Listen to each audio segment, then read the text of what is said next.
I am an adventurous person at heart, and I love exploring the most scenic and wildest of places. Gravel riding is a way for me to express myself.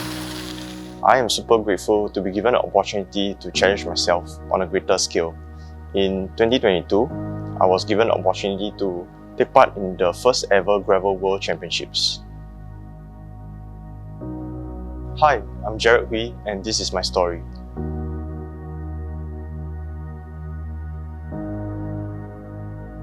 I started to learn how to cycle at age 5 by my dad. I started to explore around park connectors, and I love cycling ever since. It brings me to different places around Singapore, and in 2021, I bought my first road bike and I started cycling around the Round Island route. I enjoyed cycling ever since, and I cycled till today. I love cycling because it's a wholesome activity and exercise for all ages. Most importantly, it's a green and efficient way for us to commute to different places. At the same time, you'll get to explore and view scenic things along the way. I found out about the race from my mentor Kelvin, and he told me there's a race in Philippines to actually try out gravel racing. It was the first time and a good opportunity for me to try gravel racing out of Singapore, and so I took the chance.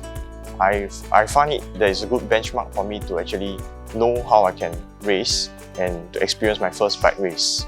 So I registered for the race, and I actually booked my tickets to fly to Philippines to race for my first race.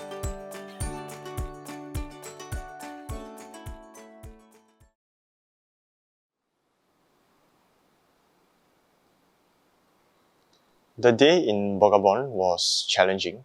It was totally unexpected. The terrain was very challenging.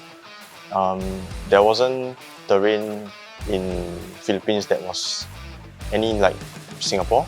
So the terrain there was mainly a range of terrain. There were actually large gravel rocks, rough gravel rocks, there's smooth terrain as well. There were actually multiple river crossings, about knee-deep river crossings. So it was actually really different, and it was it was a suffering race. It was very tough. At that time, I was using a road bike, but with thicker tires to race in Polygon. However, I realized that the terrain was so tough that my bike wasn't the right equipment of choice to use at the race. I'm thankful that actually one of the committee members of the race actually lent me his mountain bike to race for that day. And so the rest was history. I raced my very best and I tried my hardest, and I realized that I actually came in top 25 of my age group, and so I qualified for the World Championships.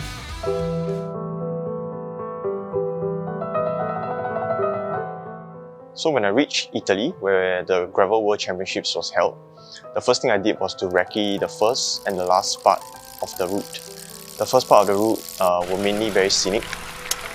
The weather was very cooling, and there were actually some technical and steep descents in the first part of the route. And I love the last part of the route, which is a city called Cittadella. It's actually a walled medieval city, and I like that the whole race route was actually very scenic and very fun and nice to ride in. As for the distance for the Gravel World Championships, it was about 167 km compared to the qualifying race in Philippines, which was about 85 km. So as to complete the distance comfortably, I have to increase my mileage and slowly ramp up the distance. My main goal was actually to complete the distance comfortably, and also, if possible, as a bonus, to come in about mid-place between all the finishers. But most importantly, to actually put Singapore on a good note, that we do have a big cycling community here, and also to do my country proud. I felt really excited and nervous at the same time because there were so many other races that came all over the world. They are mostly European riders. As you know, cycling is a huge sport in Europe. So I felt very nervous at the same time, knowing that actually I'll be racing such strong riders in the competition.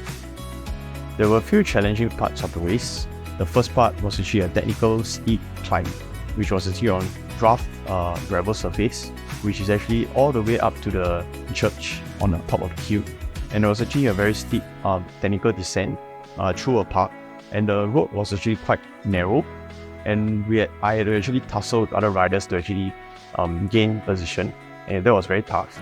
And there were actually also some huge roots that is protruding out on the mud. Yeah, other than that, the route was relatively smooth.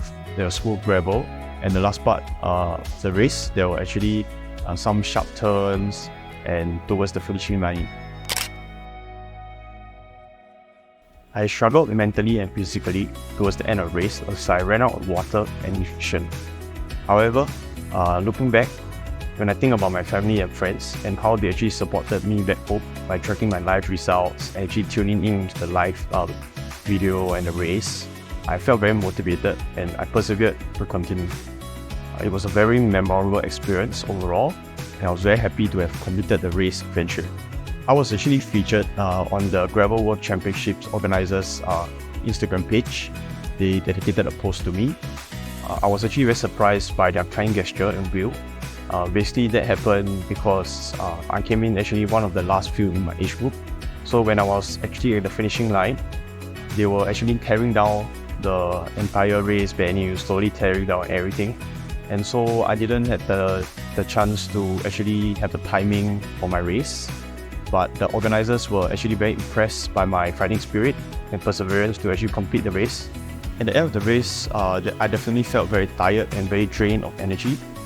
But at the same time, I felt so happy because I actually completed such a long race. It was the longest distance I've ever rode in my life, and especially over such a tough terrain. And I was just very glad to share the happy news with my family when I get back home. Hi, I'm Jared Kui, and I lead my own path.